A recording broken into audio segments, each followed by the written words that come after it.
मेरे एक हिमांशु भैया, उनसे बातचीत हो रही थी तो उनसे मैंने कहा कि भैया मेरे को एक चीज़ समझ में नहीं आता है कि देखिए ठीक है, कौन कैसे कमाता है, कैसे व्यवस्था करती है, तो अपनी अपनी जगह की बात है। तो मैंने उनसे कहा कि भैया मैं महीने का लगभग 15 से 20 हज़ार हो सकता है, कभी 25 हज़ार भी पहुँच जाता है और मैं कमा लेता हूँ। लेकिन वहीं मैं देखता हूँ जो नौकरी लोग कर रहे हैं, मतलब 10 हज़ार में 8 हज़ार में अपने परिवार को मेंटेन कर रहे हैं और खुश रहते हैं। जितना खुश रहते हैं पूछे मत, कि चेहरे की रंगत बताती कि नहीं यार अगला खुश है, उसको लगता है। लेकिन वहीं अपने साथ जट अपोजिट है, पैसा अर्निंग आता है और कैसे चला जाता है कुछ पता नहीं चलता। तो उस पर हिमांशु भैया ने तुरंत क्या जवाब दिया कि डॉक्टर साहब देखिए आपके साथ कहानी एकदम जस्ट अपोजिट है, क्योंकि आप किसी महीने 15 कमाते हो, किसी महीने 20 कमाते हो, किसी महीने 30 कमाते हो, तो कभी कभी वो भी नहीं कमाते होंगे, कभी कभी बहुत दिक्कत हो जाती होगी। लेकिन जो आपकी पीक पॉइंट होगी उतना में ही आप अपने परिवार को मेंटेन करने की कोशिश करते हो। मतलब अगर मान लीजिए किसी महीने आपने 25 कमाए तो आप सोचते हो मैं महीने का 25 कमा रहा हूँ तो उसके अनुसार अपने परिवार को मेंटेन करूँ। लेकिन अगर वही किसी महीने आपको 10,000 आएगा, 10,000 आएगा, 5,000 आएगा, तो आप हिल जाएंगे, क्योंकि आपकी सोर्स ऑफ इनकम निश्चित नहीं है। ये है। मैंने कहा हाँ भैया ये बात तो सही करें। वहीं जो आदमी 8,000 10,000 कमाता है तो उसको पता है कि मेरे को 10,000 रुपये में ही अपने परिवार को मेंटेन करके चलना है और सही तरीके से चलना है, वो कभी नहीं घबराएगा और आपसे हमेशा खुश रहेगा।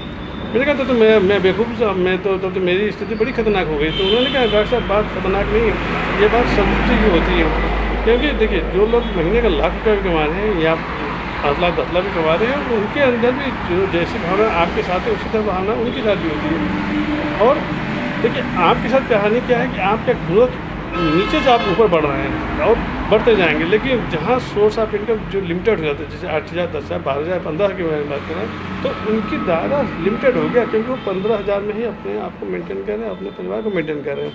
उनका ग्रोथ उतने तक में ही वो ब्लॉक हो जाएगा। मैंने कहा भैया मतलब वो सही है कि मैं सही हूँ? तो उन्होंने कहा देखिए डॉक्टर साहब एक जगह पर दिखाया तो आप भी गलत नहीं है और एक जगह पर दिखाया तो वो भी गलत नहीं है, क्योंकि ये हर आदमी की दायरे के ऊपर निर्भर करता है कि वो अपने आप को कैसे मेंटेन करता है। तो मैंने कहा भैया अब इसका रास्ता कैसे निकाला? तो उन्होंने कहा डॉक्टर साहब देखिए एकदम प्रैक्टिकली बांध लीजिए, ज़्यादा मिले तो उछलिए नहीं, कम मिले तो कम मत कीजिए। इस चीज़ का फंडा आप जिस दिन मान लेंगे उस दिन आप खुश हो जाएंगे और हमेशा संतुष्ट रहेंगे। मैंने कहा भैया मैं कोशिश तो करता हूँ कि अपने आप को मेंटेन करता हूँ, लेकिन नहीं हो पाता, क्योंकि मैंने कहा कभी सोच आपकी बहुत अच्छी होती है, कभी सोच आपकी बहुत कम हो जाती है। तो ये स्थिति हो, और कभी कभी स्थिति ऐसी हो जाती है कि मन करता है कि दुकान तो सब बंद कर दिया जाए, ताला मार दिया जाए। और उसी में एक सिराज भैया वो समझाते डॉक्टर साहब यही आपकी सबसे बड़ी मुश्किल है, क्योंकि धंधा में अप डाउन तो लगा ही रहेगा, क्योंकि धंधा अगर बराबर चलता तो आपको कोई पकड़ ही नहीं पाएगा। यही था। उन्होंने कहा डॉक्टर साहब देखिए जिनकी सोर्स ऑफ इनकम लिमिटेड होती है, मतलब महीने का 10,000 12,000 की कहानी अगर बात करते हैं तो उनका जो स्कोप होगा वो लिमिटेड हो जाएगा। लेकिन आपके साथ कहानी हो सकता है कभी आप परेशान हो जाते हैं, कभी मन करता है दुकान थोड़ी बंद कर देने का मन करता है, लेकिन जब आने वाले 10 साल बाद आपको गिनती किया जाएगा और उनकी गिनती किया जाएगा तो दोनों में ज़मीन आसमान का फर्क लगेगा। समय लगेगा, परेशान होंगे, झेलेंगे भी, लेकिन हाँ जब ग्रोथ की अगर बात करते हैं तो आपकी ग्रोथ कहाँ से कहाँ हो जाएगी इसकी कोई सीमा नहीं है। और उनकी कहानी है कि वो ठीक है ना दिखाते रहेंगे, अपने परिवार मेंटेन करते हैं, लेकिन जो ग्रोथ होना चाहिए वो कभी नहीं पाएगा।